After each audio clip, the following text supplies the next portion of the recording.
Tonight, we're diving into the story of a Soviet nuclear submarine, the K-8. It's a tragic story for sure, but this isn't about a battle.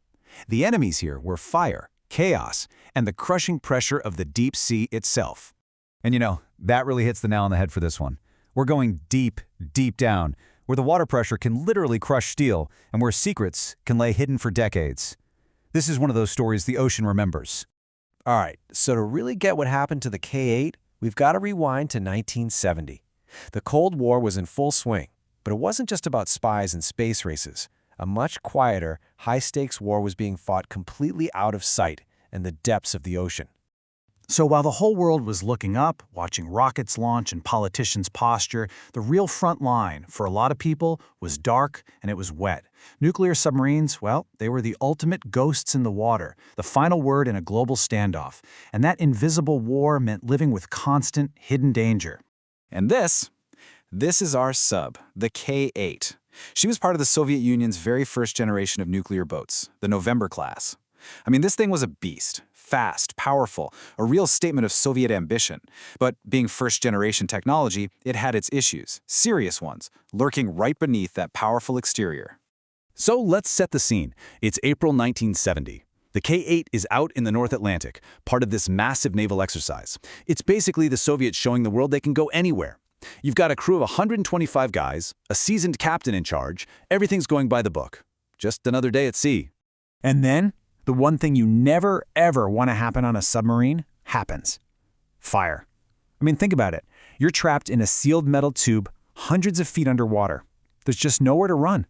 So on April 8th, they're cruising along at 120 meters deep, and a fire sparks to life. And here's how fast things went sideways.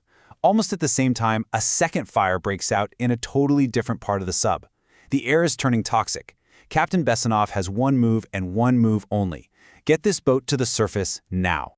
While the sub is clawing its way up, the inside is just a toxic hell. The fire's chewing through cables, pumping out deadly gas, and in the middle of this chaos, you have these acts of unbelievable heroism. Some of the crewmen actually sealed themselves into the burning compartments to stop the fire from spreading.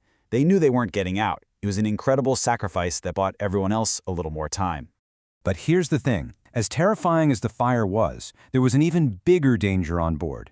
The K-8 was a nuclear submarine, and inside it was a ticking time bomb that could have poisoned the Atlantic for centuries. Those two nuclear reactors had to be shut down manually. There was no other way. So a handful of men went into a space that was now an oven, full of choking smoke and lethal radiation. It was a suicide mission, plain and simple, and they did it. They shut down both reactors, preventing a nuclear disaster the world wouldn't even know it had just dodged. So, the fires are out, a meltdown has been averted. You'd think the worst was over.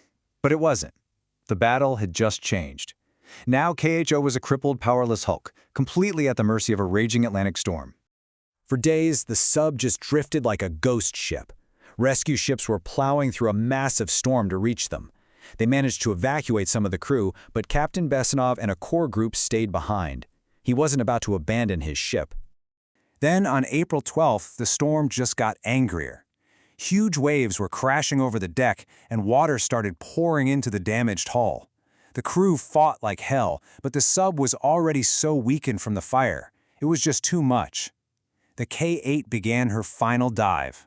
52 crew members, Captain Bessonov included, were still on board. They all went down with their ship. K-8 finally came to rest on the ocean floor, 4,500 meters down. That's almost 3 miles. An eternal tomb in the absolute darkness.